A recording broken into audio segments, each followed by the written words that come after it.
Okay, Messi, you wanted to talk to me? Well, ever since I moved in, I've been getting a real itch to get back into co-hosting videos. Uh-huh. So congratulations! We're bringing back Top 10 Tub. No. Why not? Look, I'm not gonna rip off Crafty's show wholesale! I mean, granted, I've had list video concepts swirling around my brain pretty much since I started this channel, and...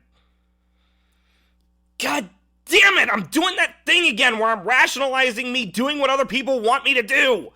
So does this mean? Fine, but if we're doing this, we're doing it my way.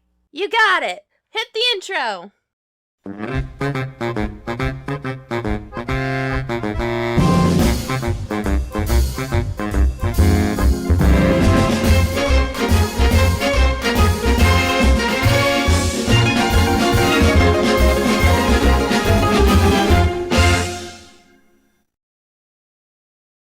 We're not doing that again. Can we please at least keep the bubble numbers?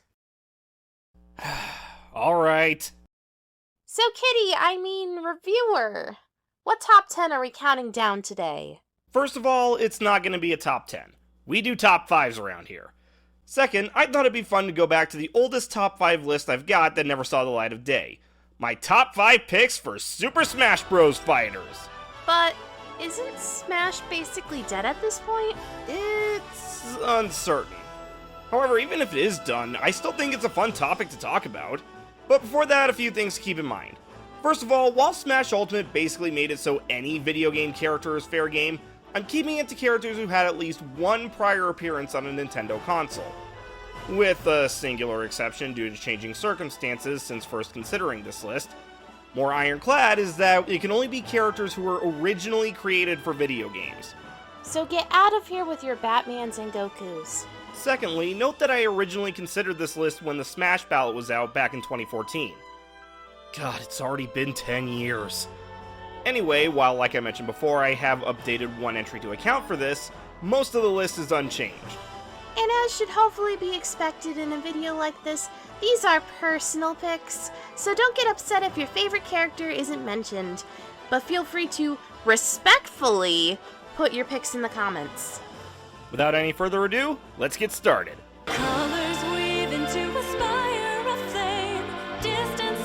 Well, we're off to an awkward start. My original number 5 pick was going to be... Sora from Kingdom Hearts. Seriously? Your golden boy was only going to be number 5?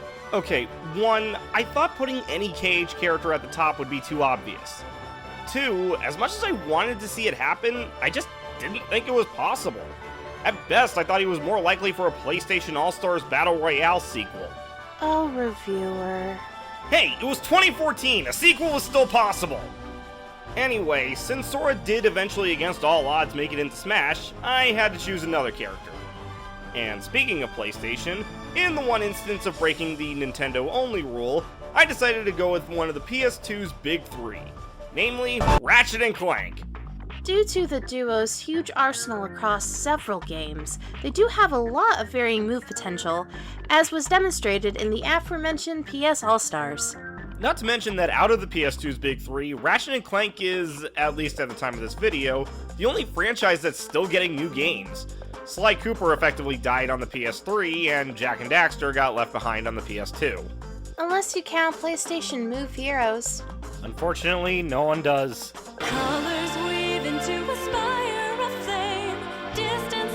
The Prince from Prince of Persia, specifically the version from Sands of Time. While arguably more people played the PS2 version of this game, it did also release on the GameCube, so it counts. And that is exactly why he's still low on the list. Again, PS All-Stars. The Prince's acrobatic fighting style would be perfect for a platform fighter like Smash. Not to mention, you could do a really interesting mechanic with the Dagger of Time. You could charge the dagger by getting kills and have his up B be the ability to rewind time for a few seconds. Though only for himself, as to not get too busted. But doesn't Smash already have time manipulating gameplay? Nah, that's just the online servers being crap.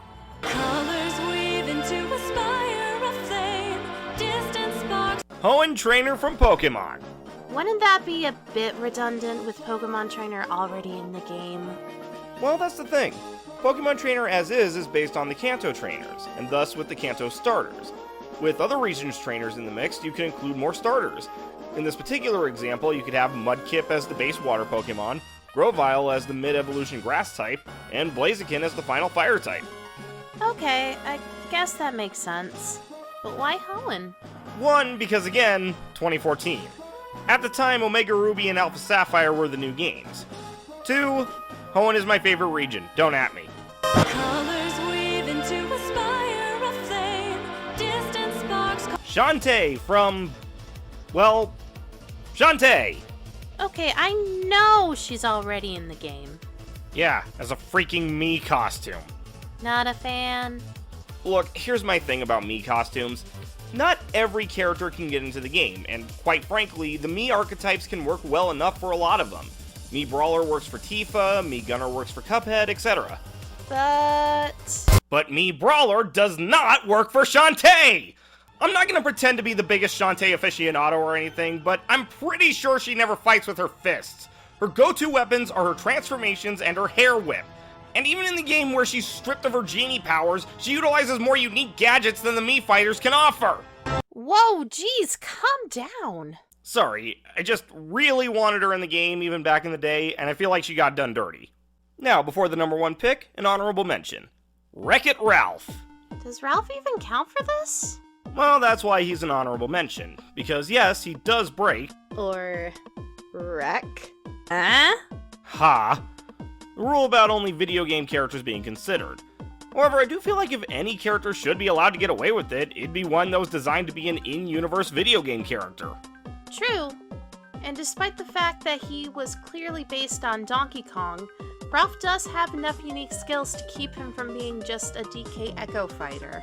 Besides, if he can get into a Sonic racing game, anything could be possible. Colors weave into a spire of flame, distant sparks. Neku Sakuraba from The World Ends With You, aka the character I put on the Smash ballot.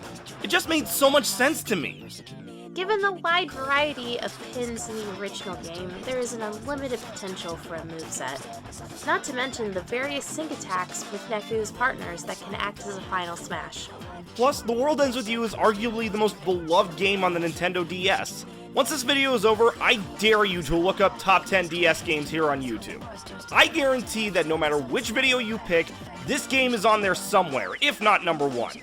And if it's not, then the person making the list has never played it. Also, I feel the need to mention that back in 2014, Final Remix had just been announced. You mean the disappointing Switch port of the iOS version? Regardless, if Super Smash Bros. Does continue with new characters, I think Neku would be an ideal pick. I'm the Reviewer, and this has been the Room of Randomness.